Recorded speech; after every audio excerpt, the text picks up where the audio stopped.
Buenas tardes, mi nombre es José María Medina y soy consejero científico de la Fundación Ramón Areces, de parte de la cual le doy la bienvenida a esta sección online, Conversaciones Online, que esta tarde tratará sobre contribuciones de la psicología a un desarrollo sostenible. Esta conversación, esta reunión, la mantenemos en colaboración con la Academia de Psicología de España. De hecho, no es la primera vez que colaboramos con la Academia de Psicología de España, puesto que en el pasado hemos realizado conjuntamente simposios, en aquel tiempo presenciales. Hoy contamos con la presencia de tres ponentes, el primero de los cuales es José María Peiró, que es académico de número de la Academia de Psicología de España, catedrático emérito de la Universidad de Valencia y director fundador del Instituto de Investigación de Psicología del Desarrollo Organizacional y Calidad de Vida Laboral. Ha sido presidente de la International Association of Applied Psychology y de la European Association of Work and Organization Psychology. Es investigador del IBI, es doctor honoris causa por la Universidad Metodista de Sao Paulo, Miguel Hernández de Elche y Universidad de Maastricht.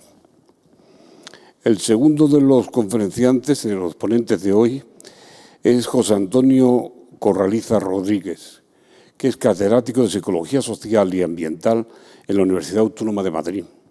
Su actividad docente e investigadora se ha desarrollado en el ámbito de la psicología ambiental. Sus líneas de investigación se han centrado en el análisis psicológico de la experiencia de la naturaleza y en la adaptación de instrumentos para estudiar las creencias ambientales en poblaciones adultas e infantiles. Actualmente dirige un proyecto de I+D sobre experiencia de la naturaleza y bienestar infantil. En el último año ha desarrollado un estudio sobre la coadaptación al cambio climático en áreas protegidas, con el apoyo del Europarc y la Fundación Biodiversidad. Y por último, la tercera ponente y organizadora de este acto es la doctora Rocío Fernández Ballesteros, que es miembro de número de la Real Academia de Psicología de España, miembro de la European Academy of Sciences and Arts, catedrática y profesora emérita de la Universidad Autónoma de Madrid y muy especialmente doctor honoris causa por la Universidad de Salamanca. Directora del Grupo de Investigación, Evaluación y Envejecimiento de la UAM, ha sido presidente de las divisiones de Psychological Assessment and Social Gerontology en la IAP y de la Task Force of Gerophysiology de la EFTA. A lo largo de estos 50 años ha sido investigadora de temas relacionados con la evaluación y el envejecimiento. Pues es a Rocío Fernández Ballesteros la que cedo la palabra a continuación, agradeciéndole su presencia y su labor coorganizadora en este acto. Muchas gracias. Muchas gracias. Muy agradecidos en nombre de la Academia de Psicología de España por permitirnos este marco a la hora de hacer la presentación respecto al tema que hoy nos ocupa. Los Objetivos de Desarrollo Sostenible y la Agenda 2030, ambos formulados por Naciones Unidas, contemplan 17 objetivos y 5 ámbitos de carácter global, en los que se pretende conseguir un avance mundial para la mejora de la vida de las personas, de la prosperidad socioeconómica, del planeta, la consecución de la paz, con la participación de los distintos agentes. Pero tales objetivos no solo conciernen a los políticos, a las instituciones sociales o a los grupos de poder, sino también a los individuos, es decir, a todos los habitantes del planeta. Las ODS han sido asumidas también por organizaciones tanto nacionales como internacionales, científicas y profesionales. Y como no podía ser de otra manera, la psicología también está involucrada en ello. En este contexto, la Academia de Psicología de España, en colaboración con la Fundación Ramón Areces, plantea esta sesión para mostrar la relevancia de la psicología y sus aportaciones en estos cambios en los que las personas, individual y colectivamente, son los principales protagonistas. Esta sesión va a abordar concretamente tres, digamos, temáticas importantes, ¿no? En primer lugar, el medio ambiente; en segundo lugar, el trabajo; y en tercer lugar, el envejecimiento. Para hablar precisamente del primer tema, es decir, el medio ambiente, José Antonio Corraliza, el profesor Corraliza, va a referirse a las comunidades sostenibles y al cambio climático. Y a mí se me ocurre, José Antonio, hacerte una concreta pregunta, ¿no?, que realmente me llama la atención. ¿Cómo puede contribuir la psicología al estudio y la intervención del cambio climático? Bueno, buenas tardes. Pues es una cuestión muy interesante, pero lo que es importante que veamos es que si hay una expresión equívoca cuando hablamos de lo que actualmente se conoce con la etiqueta de crisis ambiental, es precisamente el problema de que la crisis ambiental es una cuestión estrictamente ambiental. Hablando en propiedad, la cuestión ambiental en realidad es una cuestión del comportamiento humano, como vamos a intentar mostrar en esta charla, en esta conversación que tenemos, ¿no? De hecho, si nos centramos en el análisis de la dimensión y de la gravedad de los problemas ambientales, ahora tenemos la realidad un poco confundida por la percepción de la pandemia y por la incidencia de la emergencia sanitaria dentro de las preocupaciones sociales, pero está claro, si nos retrotraemos a febrero del año 2020, el CIS, por ejemplo, hablaba en ese momento de que el 84% de la población española estaba preocupada por el cambio climático. La cuestión, digamos, es que el cambio climático no es solo una cuestión técnica, requiere, como vamos a intentar ver, cambios en el comportamiento humano. Primero hay que ver que el cambio climático y la crisis ambiental no es solo un problema de bichitos y plantitas, sino que está extraordinariamente vinculado con las realidades cotidianas que vivimos. De hecho, la misma pandemia que estamos viviendo ha sido analizada en estrecha vinculación con estos problemas. Los psicólogos se han planteado la intervención frente a problemas ambientales desde hace mucho tiempo. Yo quiero mencionar simplemente un trabajo publicado en el American Psychologist en 1973 que hablaba ya de que los problemas ambientales, en aquel momento se decía de la ecología, reflejaban conductas mal adaptadas. Por tanto, la conclusión que sacamos de esto es que, teniendo en cuenta que la gravedad de los problemas ambientales y el hecho de que no hay soluciones meramente técnicas, necesitamos promover soluciones basadas en cambios en el comportamiento humano. Graves problemas ambientales, imperiosos y necesarios cambios en los estilos de vida y de los comportamientos de las personas. Y aquí es donde la psicología entra a plantearse esto. Por otro lado, hay también otra cuestión interesante. Hace un año y medio así, la revista Science, por ejemplo, publicaba una carta de científicos de la Universidad de Exeter, ¿no? Gritaban, eran científicos ambientales que estaban analizando permanentemente distintas magnitudes de datos de cambio climático. Ellos mismos demandaban asistencia psicológica, reconocían la existencia de un trauma emocional, de una angustia vinculada a ver la evolución de los datos ambientales. Y a partir de aquí, muchos psicólogos ambientales, por ejemplo, Susan Clayton, en una contribución muy visible, muy importante para los psicólogos ambientales, hablaba de que el cambio climático específicamente tenía incidencia en tres grandes dimensiones. Tenía un impacto muy claro en la salud física. Estaba afectando, por ejemplo, ahora mismo el cambio climático y está afectando al nivel de bienestar físico. También está afectando al bienestar emocional y a la salud mental. Y, por supuesto, también está incidiendo sobre la cohesión de las comunidades. Hay el cambio climático es algo más que una cuestión, estrictamente hablando, de dinámica autónoma de la naturaleza. Está vinculada a la cultura, a la civilización y al modo de vida que tenemos, ¿no? Para que nos hagamos una idea, hace un mes y medio, han salido datos de lo que se llama uno de los primeros juicios ambientales en Norteamérica. Se refiere, no sé si lo recuerdan las personas que nos siguen, a un huracán que tuvo lugar en varios estados norteamericanos en el año 2012. Se llamaba el huracán Sandy, ¿no?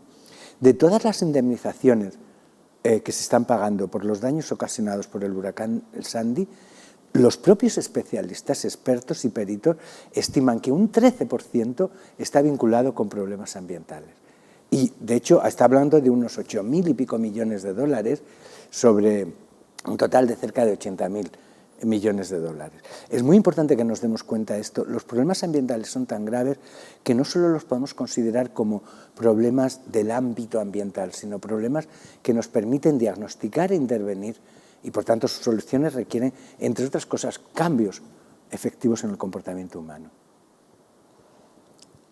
Me has convencido. De hecho, tenemos un muy antiguo texto de Kohn que decía problemas ambientales, soluciones conductuales. Sí, yo a veces lo invierto, porque también es cierta hay problemas ambientales que requieren soluciones conductuales y, ojo, también hay que tener en cuenta que a veces hay problemas conductuales que solo tienen solución si cambiamos el contexto y el ambiente en el que viven las personas. Y viceversa, habría que haber añadido. Pero, en todo caso, a mí me sigue, por lo menos, inquietando. ¿Por qué resulta tan difícil que la gente tenga comportamientos de protección ambiental? Claro, Rocío, esta es la pregunta del millón. Es decir, lo que todos los datos muestran es que altísimas tasas de la población, tanto de estudios demoscópicos como estudios más acotados a trabajos empíricos de especialistas, de laboratorio, digamos, muestran que la gente es muy sensible a esto. De hecho, ya hay trabajos que se están publicando en psicología sobre empatía, por ejemplo, con la naturaleza o vinculación emocional, conexión emocional con los problemas ambientales. Por ejemplo, en España yo antes mencionaba los datos del CIS, que son de los últimos datos que hay. Un 83,9% de la población muestra esta preocupación. Claro, la predicción lógica es si la gente está preocupada, cabe imaginar que podemos inferir que la gente cambie su conducta de acuerdo con esta preocupación, pero los psicólogos sabemos ya desde hace mucho tiempo, desde las teorías de la acción razonada, que no hay algo más inconsistente que la relación entre una actitud y una conducta. Como decía un viejo y compañero nuestro, catedrático de psicología recientemente fallecido, no hay mayor distancia que se pueda contemplar como la que hay entre la actitud y el acto. Y si hay un campo donde esto se muestra es precisamente en relación con los temas ambientales. Nos damos cuenta de que la gente expresa su preocupación, pero esto no provoca cambios. ¿Por qué ocurre esto? ¿Cómo es posible que la gente viva? Los psicólogos sabemos que la gente no vive en niveles de incoherencia. Busca establecer consistencia, aunque sea imaginariamente. Fundamentalmente nos hacemos en relación con los problemas ambientales 3 tipos de trampa. Los problemas son, la primera, yo lo llamo la trampa del optimismo, la trampa del espejismo, basada en el optimismo irracional, ¿no? Los problemas ambientales son muy graves, pero su solución no depende de mí, depende de la ciencia. Que los científicos busquen la solución. Es más, la gente opera con la lógica de ya habrá un científico que busca una solución y un político honesto, que todavía alguno nos debe quedar, que busque el dinero para implementar la solución que han inventado los científicos. Esta es una primera trampa que nos hacemos. La segunda es una trampa que yo denomino la trampa de la norma social. Esto lo hemos visto en muchos datos, ¿no? La gente expresa un alto nivel de preocupación personal por el medio ambiente, pero cuando se le pregunta hasta qué punto la gente que le rodea está preocupada por el medio ambiente, estas tasas, que se sitúan en torno entre el 60 y el 70%, 75%, bajan al 25-35%. Y esta es una ley que ya lo hemos observado en muchos estudios. Es decir, yo estoy preocupado por el medio ambiente, pero ¿para qué voy a cambiar mi comportamiento, mi conducta, si sé que los demás no lo van a hacer? La tercera trampa que funciona es una trampa proyectiva, que se conoce con la expresión de un psicólogo británico, que es David Zassel, que es la hipermetropía ambiental. Todo el mundo sabe que el hipermétrope es una persona que ve muy borroso de cerca y muy claro de lejos. Normalmente tendemos a establecer con claridad los problemas ambientales lejanos, el polo, los problemas del oso polar, los problemas de la Amazonia, pero tendemos a despreocuparnos por los problemas cercanos.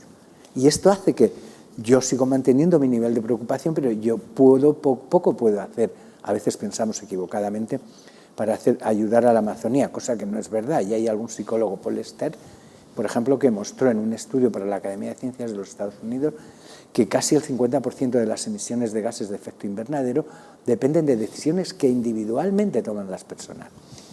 Y la hipermetropía ambiental es otro sesgo. Nos tendemos a preocuparnos por la incidencia hay muchos estudios que lo confirman, la incidencia del cambio climático en países lejanos, en generaciones futuras o en sectores que no son nuestro mejor, los pobres, los diferentes, etc. ¿no? Y la cuarta trampa es la trampa de la saturación informativa. La trampa de la saturación informativa ya tiene que ver y nos permite criticar, bueno, implementar o tener en cuenta que gran parte de las campañas de intervención frente al cambio climático se basan en el manejo de información. Los psicólogos sabemos que no todo se resuelve con información tremendista. Ya Miller hace mucho tiempo decía, el placer marca, el dolor borra. Y lo que estamos viendo es que las campañas tremendistas del mundo se va a acabar, del cataclismo ambiental, etcétera, a veces no tienen los efectos deseados. De hecho, producen un fenómeno que se conoce que es el fenómeno de la saturación informativa o ecofatiga, ¿no? Las personas están atentas a esta información, pero cansados. Uno no puede estar angustiado durante mucho tiempo. Lo que hace es decidir desconectar de la información de este tipo de campaña. Consecuentemente, no es solo un problema de marketing.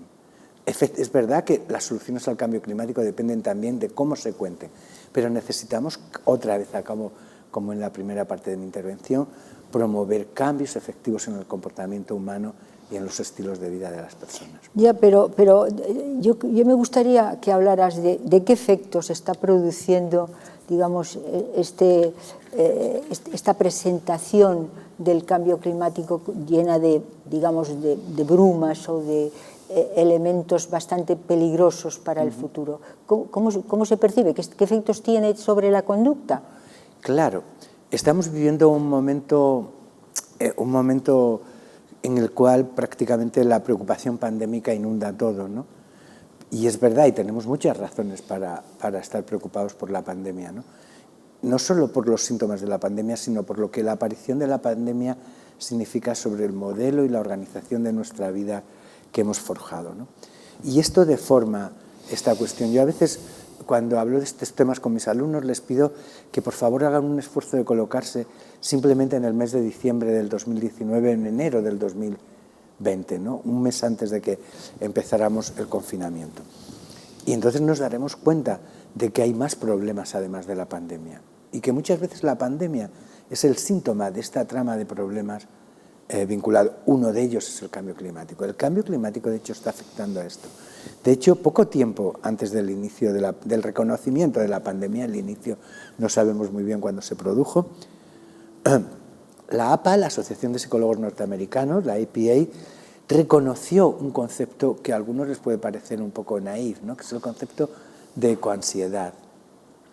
La APA reconocía que la ecoansiedad es un temor crónico a una especie de cataclismo ambiental, que está vinculado al miedo que genera, ya este miedo generalizado en la población, no solo como hablábamos mencionando antes la carta en la revista Science de los científicos de la Universidad de Exeter, sino que empieza a formar parte del universo de las preocupaciones personales.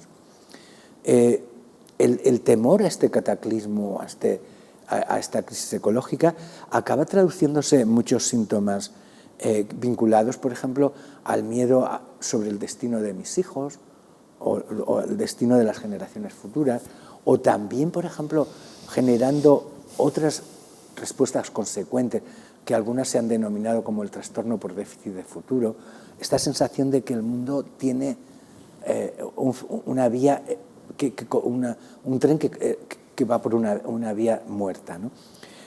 también nos debería llevar muy lejos esto. De hecho, ya hay artículos publicados desde el año 2020 de la incidencia de la ecoansiedad en distintas poblaciones. Es verdad que todavía estamos en un estudio primario, pero ya hay incluso escalas que se han propuesto para medir y diagnosticar ecoansiedad. Junto a este tema de la ecoansiedad, yo me propongo también incluir la adaptación de otros términos. Todos los psicólogos conocemos, por ejemplo, el término indefensión y sabemos que es un estadio previo, por ejemplo, a la manifestación de respuestas depresivas o de situaciones de depresión, ¿no? También esto lo estamos diagnosticando, viendo en relación con el cambio climático. Y de hecho, podríamos hablar de coindefensión para aludir a aquella experiencia de las personas que creen que el problema ambiental vinculado al cambio climático es tan grave que el cambio de mi comportamiento personal es escasísimo, es irrelevante. Por tanto, ¿para qué voy a cambiar?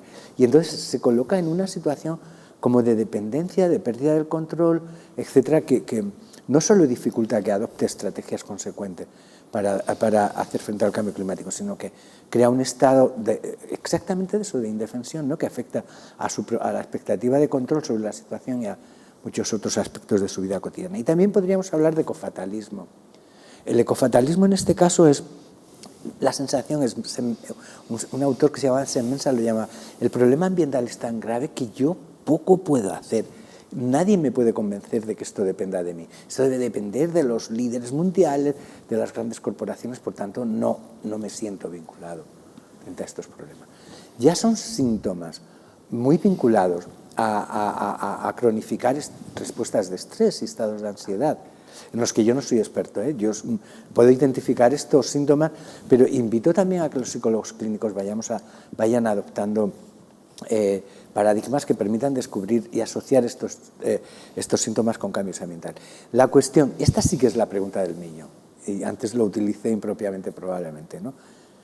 ¿Qué solución tiene esto? No hay una solución obviamente unidimensional. Hay muchas. Yo propongo, por supuesto, la necesidad de construir esquemas, de discutir la agenda de la vida diaria. Llevamos una vida de derroche, ¿no? Algún ingeniero, que a veces los ingenieros, lo digo con ironía y con mucho cariño, ¿no?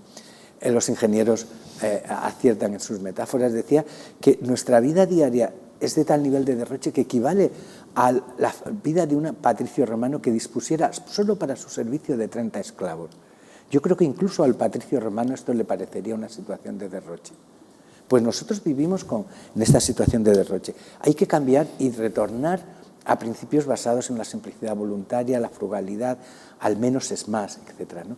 Y yo propongo también otro recurso que en otro momento me gustaría que fuera ocasión de debate con compañeros y compañeras psicólogos como los que estáis aquí, ¿no? La necesidad de renaturalizar la vida cotidiana. Hemos visto que vivir experiencias de contacto con la naturaleza, vivir experiencias positivas, ayuda a cambiar el comportamiento. Es el amor a la naturaleza y no el miedo a la pérdida lo que va a hacer que nuestros cambios de conducta se generalicen y sean más efectivos y adopten finalmente estos estilos de vida proambientales que necesitamos. No es un adorno, es una necesidad si queremos garantizar un óptimo nivel de futuro para las personas y para nuestras comunidades. Pues lo vamos a conseguir. Seguro. Seguro. Hay muchos psicólogos empeñados en esto. Muchas gracias, José Antonio.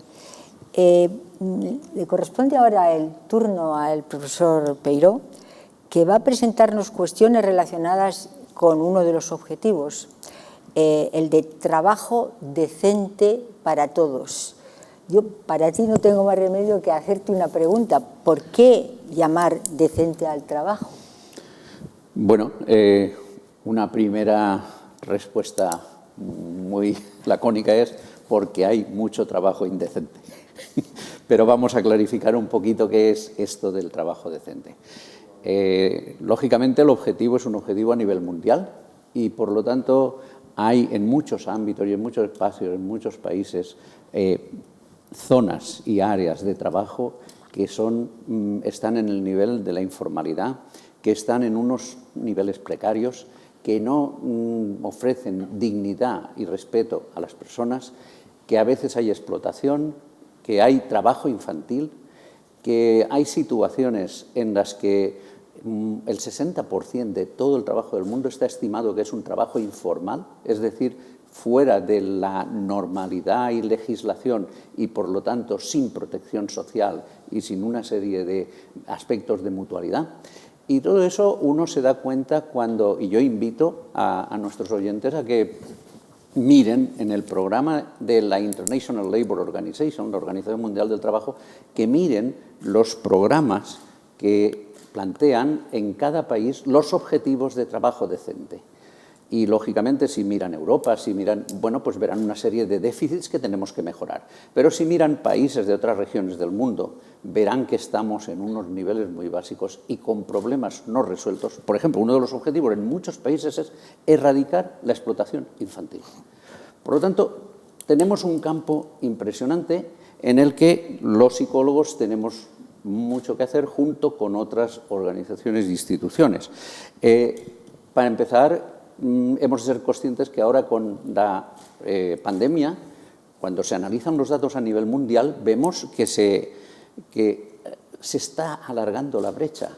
Por ejemplo, un 38% de esa 60% de informalidad eran familias que han entrado en riesgo de no tener ingresos por su trabajo, porque su trabajo ha entrado en crisis o está desapareciendo.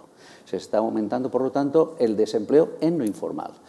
¿Qué se está haciendo? Bueno, pues a nivel mundial yo, y en ese sentido puedo contar mi experiencia como presidente de la Asociación Internacional de Psicología Aplicada, pusimos en marcha un grupo que está en las Naciones Unidas como ONG, y ahí se están aportando y planteando en funciones de lo que se llama advocacy, de defensa, de concienciación, planteamientos y resoluciones y propuestas para que los países, los miembros de las Naciones Unidas, los adopten. Pero además hay iniciativas magníficas, como por ejemplo las del profesor Frese, que está desarrollando iniciativas de emprendedurismo en Latinoamérica y en diversos países de África Central.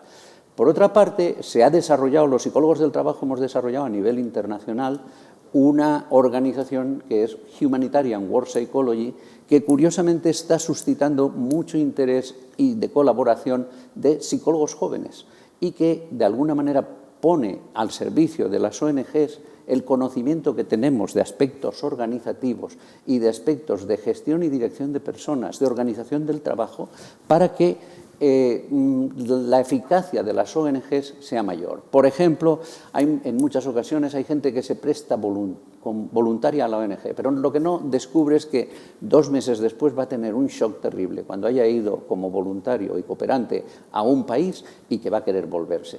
Toda la tecnología que tenemos sobre job preview, de anticipación, de entrevistas para una preparación previa a distancia, etcétera, son elementos fundamentales. Solo mencionaré también otro aspecto en el que estamos trabajando, la psicología está trabajando mucho, y es el de la formación de psicólogos del trabajo y las organizaciones para los países en vías de desarrollo. En los anteriores objetivos, los objetivos del milenio, las Naciones Unidas consiguieron que muchos países mejoraran el nivel de educación de los niños y los jóvenes. Pero lo que ya no está tan claro es que cuando estos niños y estos jóvenes van a trabajar, si las condiciones de trabajo no son mínimamente decentes, en vez de seguir desarrollándose y aprendiendo, lo que hacen es degradarse, lo que hacen es enajenarse, lo que hacen es dejar de crecer como personas. Y entonces es muy importante que para que no se despilfarre toda esa formación que se ha logrado en los niveles primarios y secundarios, porque en las empresas no se construye, sino que se deteriora y degrada a las personas, es muy importante que haya psicólogos del trabajo allí. Y nosotros, en nuestro máster Erasmus Mundus, por ejemplo, llevamos ya, apoyado por la Unión Europea, llevamos ya 700 psicólogos, muchos de ellos que después están trabajando y con una misión clara de hacer más decente y de mayor calidad el trabajo en los lugares de trabajo de esos países, también los desarrollados en muchas ocasiones, porque hace falta cuidar que sigan desarrollándose y aprendiendo los trabajadores en sus lugares de trabajo. Sí, pero háblanos también de España, es decir, ¿qué pasa en España con el trabajo decente? Bueno, en España estamos viendo que tenemos una serie de problemas que son algunos endémicos en el mercado de trabajo español y otros pandémicos, digamos, porque han surgido con la pandemia. En cuanto a los problemas endémicos, yo creo que en España tenemos unas tasas sorprendentemente elevadas de desempleo juvenil. Y eso es un problema ya de acceso al trabajo, que es el primer paso para trabajar en un trabajo digno. Ese problema de desempleo juvenil está acompañado porque tenemos también unas tasas más elevadas que el promedio, somos de los países con tasas más elevadas de subempleo, o de lo que se estudia también como sobrecualificación en el empleo. El joven hace trabajos aunque está sobradamente preparado, como se decía en alguna ocasión. Por lo tanto, ahí ya tenemos dos retos importantes para que haya un trabajo decente y de calidad.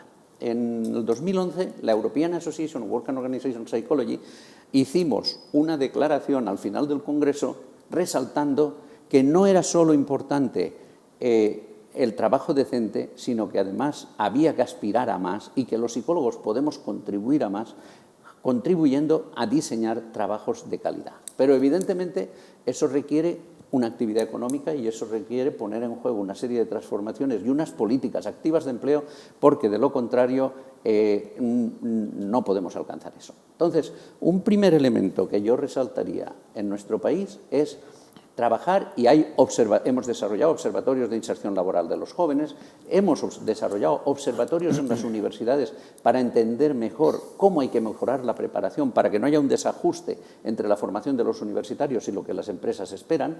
Hemos desarrollado una serie de actividades de asesoramiento y de apoyo a las políticas activas de empleo, por ejemplo, de los servicios de empleo, y yo creo que por ahí hay un camino. El segundo camino es, hay trabajos con déficits y con falta de calidad, y algunos precarios en nuestro país.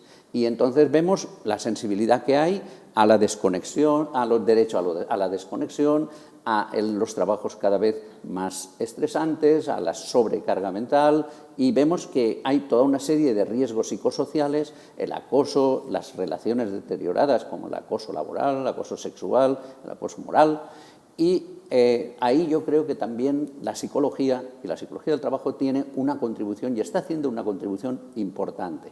Afortunadamente, la legislación requiere y exige que se hagan análisis y diagnósticos de riesgos psicosociales, y también requiere y exige que se hagan intervenciones para prevenir esos riesgos psicosociales. Y yo creo que ese es otro campo. Otro campo importante es que las empresas no pueden mantenerse solo queriendo cumplir lo normal. Las empresas quieren que sus trabajadores se impliquen y se enganchen, se involucren con la consecución de los objetivos. Y eso, desde la psicología insistimos que es muy importante cuidar la vía de la relación entre bienestar y desempeño. No podemos pedirle a alguien que se involucre y después no cuidarlo, no darle apoyo, no ofrecerle un proyecto, no necesariamente de toda la vida, porque eso es muy complicado ahora en los procesos de flexibilidad en los que estamos, pero por lo menos unas ofertas de trabajo que sepan que al menos, aunque no será para toda la vida, mientras estén allí, siguen incrementando su capital humano, siguen mejorando. El contrato psicológico ya no puede ser tú eres leal y entonces te damos trabajo de por vida, porque ¿quién le garantiza a la empresa que va a estar allí de por vida? El contrato psicológico es tú te involucras en nuestro proyecto, tú colaboras en nuestro proyecto y nosotros te ofrecemos oportunidad de desarrollo y que cuando vuelvas al mercado de trabajo, si puede ser, estés mejor preparado. Y entonces en ese contrato los psicólogos tenemos que ayudar al diseño de puestos de trabajo, ya el desarrollo de las competencias y capacidades para adaptarse. Y ahí yo siempre digo, es muy importante el bienestar, pero es muy importante que entendamos el bienestar no solo, y sobre todo en el mundo de la empresa, pero también en la vida en general, no solo en un enfoque hedónico de bienestar como placer y evitar el dolor, sino también como un enfoque eudaimónico, es decir, un enfoque que dice que uno está bien, aunque a veces con esfuerzo y con sufrimiento, pero está bien cuando consigue desarrollar su realidad personal y a lo largo de su biografía. Y eso es lo que yo creo que las empresas han de dar, oportunidades, porque las empresas no solo producen productos y servicios, contribuyen a que se produzcan las personas, a que se crezca como persona. Formidable, pero yo creo que estamos en el peor momento, ¿no? O sea, si vemos en esta situación en la que estamos, es decir, una incertidumbre total y absoluta, por un lado, debido a la crisis económica y también a la digitalización, o sea, a la presión de la digitalización, ¿no? ¿Y cómo nos afecta todo esto, digamos, con este planteamiento? Bien, el mundo del trabajo es un mundo que tiene unas transformaciones impresionantes. Es un mundo que además vamos a una aceleración de esas transformaciones y si no se gestiona bien eso vamos a tener un problema porque mucha gente va a quedarse en la cuneta, porque no será útil para lo que se pide desde el mundo del trabajo y de la empresa. Y tenemos la responsabilidad de evitar esa brecha y tenemos la responsabilidad de evitar esa exclusión y que las personas no puedan acceder a lo que normalmente es el medio normal para tener una vida digna, no solo un trabajo digno, sino una vida digna. Entonces, en ese campo, yo creo que la digitalización, que ha sido acelerada también como proceso en las condiciones de pandemia por todo el teletrabajo y por toda una serie de fenómenos, la digitalización está transformando de manera muy fuerte el mundo del trabajo. Nosotros hemos hecho en el IBIE un informe para el Consejo Económico y Social, que nos concedieron un premio para ello, y ahí hemos mostrado que la digitalización no solo destruye puestos de trabajo, que es una de las grandes preocupaciones en la investigación de los economistas y de los de ciencias políticas y sociólogos, sino que, bueno, esa destrucción puede compensarse con creación de nuevos puestos y hay un debate de si se crearán más, se destruirán más. Yo creo que donde nos la jugamos de verdad es en la transformación de los propios puestos de trabajo, porque muchos puestos de trabajo van a cambiar muchas de las tareas que hay que hacer. Y eso lo podemos poner un ejemplo, ya a nivel, porque parece que va a ser solo en los niveles básicos. No, la mecanización y la automatización no solo en los niveles básicos. Por ejemplo, hay ya robots, sistemas de inteligencia artificial que ayudan a diagnosticar cánceres. Bien, los profesionales de la medicina que se ocupen de eso o saben interactuar y colaborar con ese robot, ese cobot, o no van a ser capaces de dar un servicio de calidad. Luego, muchas de las tareas que hacemos, por ejemplo, diagnosticar un cáncer, va a requerir hacerse de otra manera. Desde luego, no hablemos ya de cuando nos vamos a casa a teletrabajar.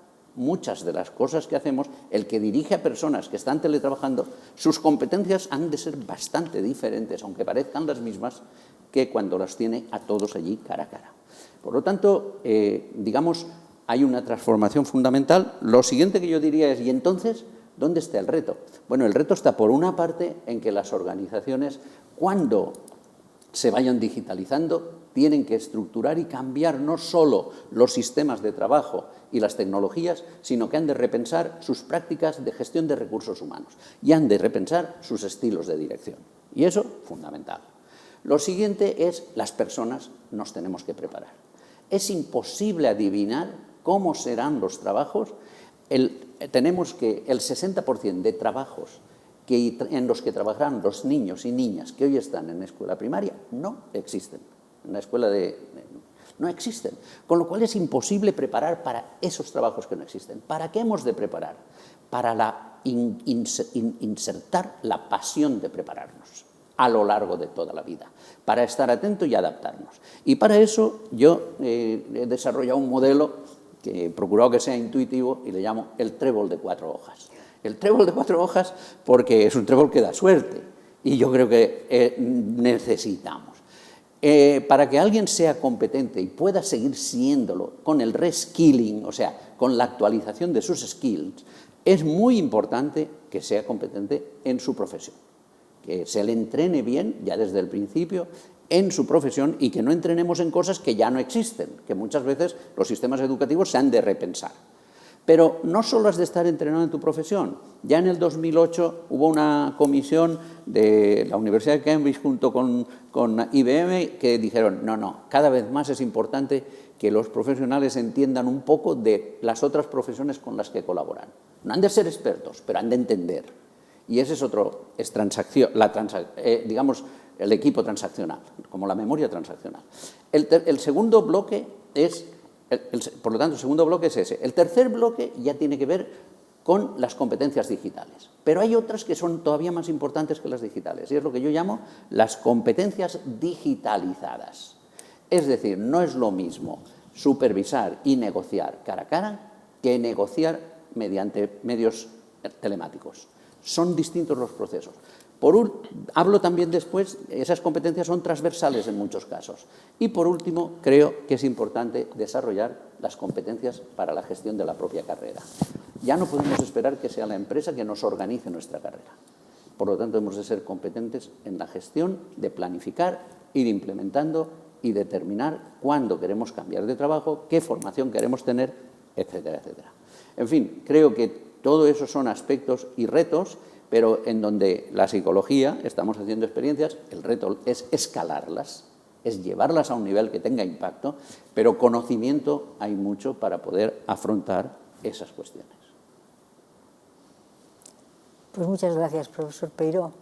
Me parece que en este momento tiene que tomar la batuta de la coordinación y porque voy a referirme yo ahora a el tema que tenía preparado, que es el del envejecimiento, el envejecimiento activo y saludable, y que sería un poco repensar el envejecimiento como subtítulo, ¿no? Pues yo lo tomo encantado porque va a ser la oportunidad para poder escucharte en tus aportaciones.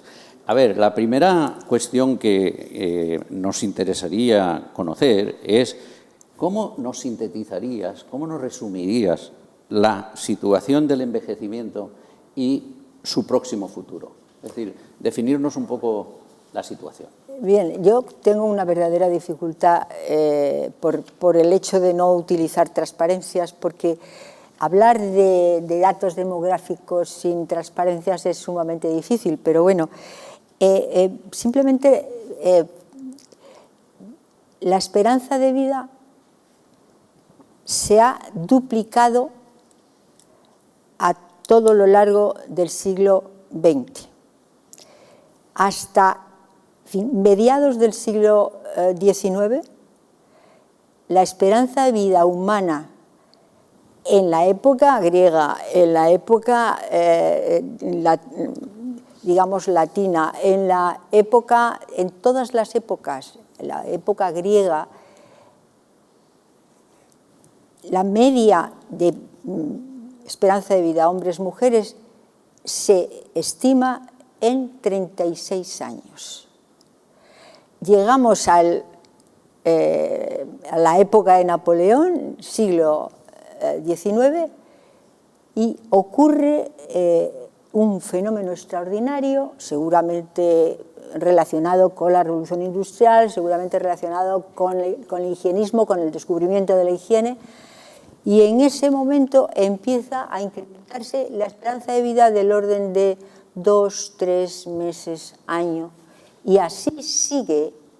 Y a mí me encantaría en este momento enseñarles una transparencia de lo que ha ocurrido con la humanidad y también de lo que ha ocurrido en el siglo XIX y lo que ha estado ocurriendo hasta ahora, que estamos, por citar España exclusivamente, pues estamos en 80 promedio hombres-mujeres en 80 años. La pandemia ha reducido, como todo el mundo sabe, un poco la esperanza de vida, pero esperamos que esto se supere. Esto ha ocurrido al mismo tiempo, y además porque es lógico que esto sea así, con el hecho de haber rectangularizado las curvas de supervivencia, es decir, cada vez más cohortes llegan a supervivencias más altas, de forma tal que se está cuadrangulando esas curvas, ¿no? Ello es impresionante y las personas que nos escuchan, seguramente aquellas que son nacidas después del 2000 tienen un 50% de esperanza de llegar a 100 años. yo diría, lo nunca visto, ¿no? Bien, pero así es. Con lo cual, ¿qué ocurre simultáneamente? Pues que cada vez más personas mayores, y bueno, todavía personas mayores nos referimos a 65 años, ¿no? Pues personas mayores de 65 años, estos son datos que yo creo que son importantes. Tenemos, perdón un momento, que necesito hacer una miradita, tenemos aproximadamente hemos pasado de un 9% en el año en el año 1950, hemos pasado a 39, pasaremos a 39 en el 2050. Bueno, eso es extraordinario y bueno, no hay nada más extraordinario que el ver cada vez más personas mayores. El considerar esto hay que considerarlo desde el punto de vista de lo que ha significado. O sea, la esperanza de vida, lo que significa, al menos en mi opinión, es el éxito de la humanidad. Es decir, hemos logrado superar las dificultades y ahora mismo todos sabemos que vamos a lograr las dificultades que tenemos, tanto en relación con el planeta como en relación con la pandemia, pero lo más importante de todo es considerarlo como el éxito de la humanidad. El éxito de la humanidad y el éxito digamos, de nuestra organización social. Sin ella, evidentemente, seguramente no habríamos llegado a estos extremos. Pero decirles también que Boppel, que es un invitado usual en la Ramón Areces, Boppel, que es un demógrafo, digamos, para mí el demógrafo de cabecera, dice que nunca tantas personas han llegado a altas edades de la vida con tanta salud. Con lo cual, modifiquemos la visión respecto a la visión negativa que nos la da el edadismo y que nos hace ver a las personas mayores como necesariamente enfermas, necesariamente discapacidad. Bueno, eso yo creo que ha ido cambiando y evidentemente en manos de todos está seguirlo cambiando más adelante. ¿Qué postularíamos entonces en relación con el envejecimiento? Pues postularíamos 4 elementos que son esenciales. El primero de ellos es que existe un proceso universal, que es universal el proceso de envejecimiento.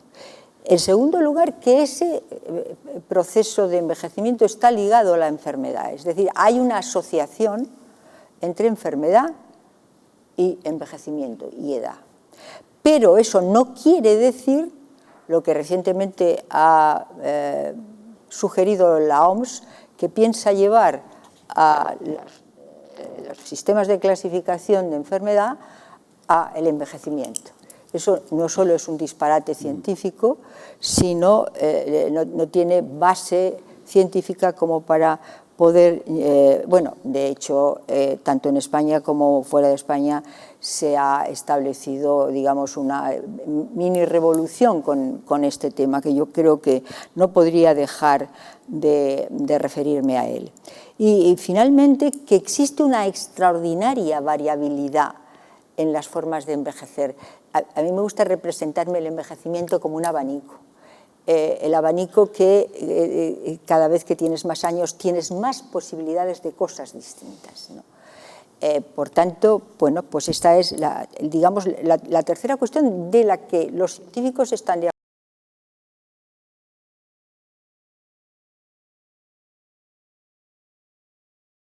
Muchísimas gracias, Rocío, por tu presentación de la situación del envejecimiento y nos gustaría saber, creo, a la audiencia, qué efectos ha tenido los planteamientos del envejecimiento activo y por qué su denominación de envejecimiento saludable y qué tiene que ver eso con la llamada de la OMS a combatir el edadismo. Pues mira, te voy a contestar o mejor dicho, voy a referirme a esto simplemente dando fechas de ocurrencia. Es decir, en el 2002, con motivo del Plan Internacional de Acción sobre Envejecimiento, que precisamente ocurre en Madrid y se vota en Madrid, la Organización Mundial de la Salud establece el concepto de envejecimiento activo, ¿vale?, como un marco político que tiene que regir en las políticas para, maximizar la actividad y maximizar la salud en las personas mayores. Esto 2002. A fin del 2019, sin que haya ninguna valoración de ese envejecimiento activo, la Organización Mundial de la Salud declara la década 2030 como la década del envejecimiento saludable y cambia el nombre de envejecimiento activo a envejecimiento saludable. En tercer lugar, 2 años más tarde, o sea, todavía estamos en el 2021, tras millones de muertos por mayores de 65 años, y no digamos en residencias de mayores, siendo el grupo de edad más castigado por la pandemia, la OMS considera que el edadismo es un problema mundial y convoca a su lucha global.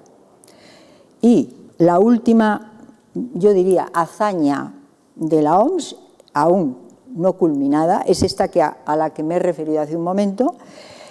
Ha anunciado la revista Lancet ya, que es, suponemos un apoyo para la OMS, el propósito de que el envejecimiento sea clasificado como una enfermedad, devolviendo su condición a los tiempos de Cicerón, cuando decía senectus ipsum morbus est, demostrando que ellos son auténticamente edadistas. Bien, yo casi lo dejaría aquí.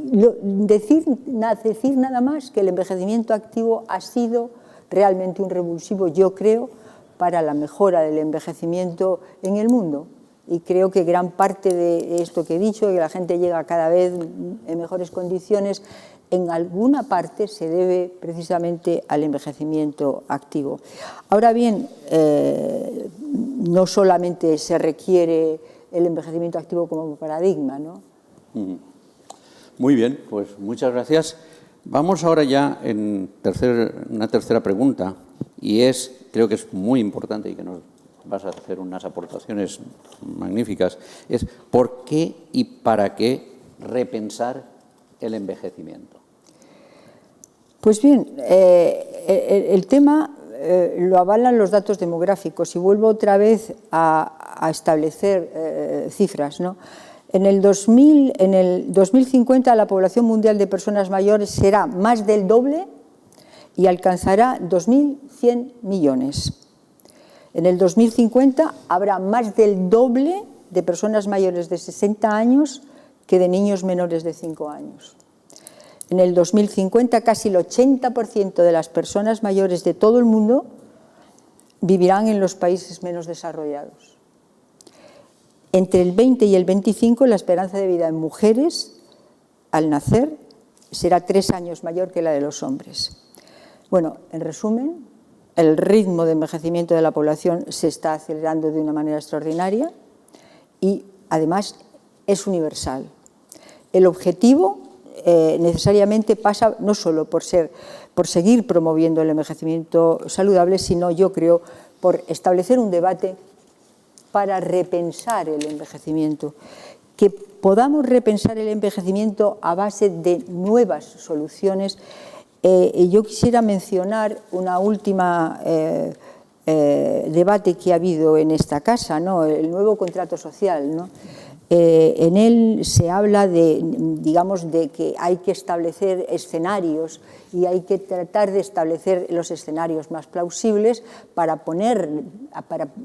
provocar nuevas soluciones respecto al envejecimiento. Yo eso es lo que propondría, y simplemente por poner un ejemplo de esto que digo, me voy a referir a la jubilación. O sea, ¿Cómo repensar la jubilación? Evidentemente todos conocemos los pactos de Toledo, lo que en este momento se está haciendo y demás, pero parece como que la única es la obligatoriedad de pago, ¿no? La obligatoriedad de qué cantidad de compatibilidad con la crisis económica y demás de la jubilación. Pero yo simplemente poner de relieve, la jubilación se establece obligatoriamente en el año 65, en la época de Bismarck, y a finales del siglo XIX. Y en España en 1919 es cuando se establecen 65 años para la edad de jubilación. En el año 19 en España había 41 años de esperanza de vida y en este momento hay 80. ¿Tiene sentido tener la misma, digamos, la misma obligatoriedad? Segundo, ¿tiene sentido la obligatoriedad de la jubilación? Es decir, algo que se hace pro individuo, ¿tiene que ser obligatorio la aceptación de ello? Es decir, en mi opinión, la jubilación debe ser voluntaria, por una parte, evidentemente manteniendo, digamos, el tiempo de cotización que sea necesario, ¿no? Pero debe de ser voluntaria, primeramente, y segundo, debe eliminar la cortapisa de jubilación a los 65 años. Bueno, yo creo que he respondido brevemente a tu pregunta. Muchísimas gracias por tus aportaciones. Os incitaría en este momento si tenéis que decir algo más, añadir algo más. José Antonio, tú que has sido el primero. Bueno, yo la verdad es que me quedo con ganas también de preguntarte a ti específicamente algo, ¿no? Tú has trabajado también mucho sobre, aunque sea brevemente, pero sí que me dieras tu opinión. Hemos vivido en la pandemia, ha emergido el problema del envejecimiento por las altísimas tasas de mortalidad, pero también las altísimas tasas de mortalidad o la bomba de relojería que supusieron las residencias de ancianos. Entonces, tú como psicóloga ahora mismo, o sea, yo creo que obviamente este país necesita repensar el esquema de asistencia social, la residencia, etc. Brevemente, me gustaría que me dieras tu opinión sobre esto. Yo pienso, yo no puedo dejar de pensar en lo que ha ocurrido en residencias en el mundo y en España. Y todo lo que he dicho en relación con la OMS, yo creo que son responsables de no haber establecido, porque se conocía qué había pasado en China. Los chinos habían avisado de que las personas mayores eran más prevalentes. Y, sin embargo, ¿qué tenía que haber hecho? Organizar una serie de, digamos, de elementos de sentido común para poder aislar a personas en residencia. Bueno, es decir, a toro pasado, evidentemente, perdón por el... Perdona, Rocío, no te creas. No es que te lleve la contraria. Justo a la semana del confinamiento del año 2020, no sé, en torno al 20 de marzo, a mí me llegaron comunicados de denuncia y de crítica de residencias de mayores, y a ti te llegarían también, ¿no? Incluso hubo un cierto movimiento en torno a esto, ¿no? Pero más allá de eso, lo que creo que es importante es que repensemos no solo los sistemas de servicios sociales, sino los escenarios, los lugares físicos para proporcionar un envejecimiento saludable, como tú planteas. Bien, yo pienso que eso llevamos vías de lograrlo, evidentemente en España, pero perdona, a mí no se me puede olvidar que no se hizo lo que se debía hacer. ¿Por qué hay residencias? ¿Por qué hay países? ¿Por qué hay lugares donde no ha habido alta mortalidad en personas mayores? ¿Por qué? Está claro. Yo te plantearía a ti una pregunta que sería, bueno, nos has comentado lo importante que son los comportamientos, las actitudes de las personas para promover una adaptación al cambio climático y una mejora. Pero también nos has hablado de las comunidades. ¿Qué fenómenos colectivos habría que promover para que no sea una cuestión solo individual o de cada uno? Claro, pues, a ver, hoy día nosotros, ¿no?, como psicólogos ambientales, creemos que es indisociable la vinculación entre la respuesta comunitaria y la respuesta individual, y hay muchos elementos. Por ejemplo, a mí me preocupa muchísimo. De todo este universo quisiera destacar dos problemas que no los puedo abordar ahora, ¿no?, que podrían ser objeto de atención en el futuro. Uno, por ejemplo, son los distintos estilos de vida proambientales, más o menos proambientales, entre, por ejemplo, el mundo rural y el mundo urbano. Se generan culturas diferentes, culturas ambientales diferentes, patrones de interacción con el territorio diferentes, y hoy día, por ejemplo, yo creo que en España es un problema crucial ahora mismo, ¿no?, el reencuentro, vamos a decir, también el reencuentro axiológico y en estilos de vida. Y la otra cuestión que es muy importante en las comunidades, de verdad, es la idea de el mundo está dividido entre gente que vivimos bien y gente que aspira a vivir bien, por simplificarlo, ¿no? Y creemos que el único modelo de vivir bien es el que tenemos los que actualmente vivimos bien, que, como comentabas antes, es un modelo basado en el derroche de recursos naturales. La cuestión es cómo invertimos esta lógica perversa. Porque realmente por ejemplo, los planteamientos que se están haciendo en términos comunitarios sobre justicia ambiental, sobre el hecho de que hay países que necesitan realmente, que no les puedes negar lo que hay, ¿no? Entonces, yo creo que sería muy importante volver a reencontrar el mundo rural, el mundo urbano, y a redefinir un modelo de desarrollo que nos permita conseguir óptimos de justicia ambiental. Y el discurso psicológico aquí no es un adorno, no es solo plantear, ¡ay, que el niño tiene problemas de salud mental, prevenirla! No, no, no, es nodal en este modelo. Muy bien. Bueno, yo creo que estamos llegando... Sí. No, yo querría añadir una sola cosa que, digamos, a mí me parece que tanto en relación con lo que tú has estado comentando como con lo que José Antonio ha hablado sobre el ambiente, existe una cuestión que es absolutamente incuestionable y es, digamos, un desarrollo psicológico, que es el desarrollo de la solidaridad, de la concepción de que vivimos en una sola aldea y que esa aldea tiene diferencias individuales que explican el envejecimiento, que explican y que yo creo que esa conceptualización de aldea global y de solidaridad como raza, como especie, es esencial. Muy bien. Yo creo que, para cerrar, si me permitís, yo creo que se ha puesto de manifiesto que en los tres ámbitos que parecían muy distantes hay una serie de temas transversales, como por ejemplo la importancia del comportamiento de las personas, individual y colectivo, la importancia de las actitudes, de las creencias, de los modelos mentales y cómo esos modelos mentales influyen en lo que luego pasa. Y yo creo que este era uno de los objetivos de la Academia de Psicología de España, era mostrar que en los grandes temáticas y problemáticas a los que nos enfrentamos como sociedad, la psicología tiene algo que aportar, en colaboración, por supuesto, con otras muchas disciplinas y con otros muchos agentes y actores sociales.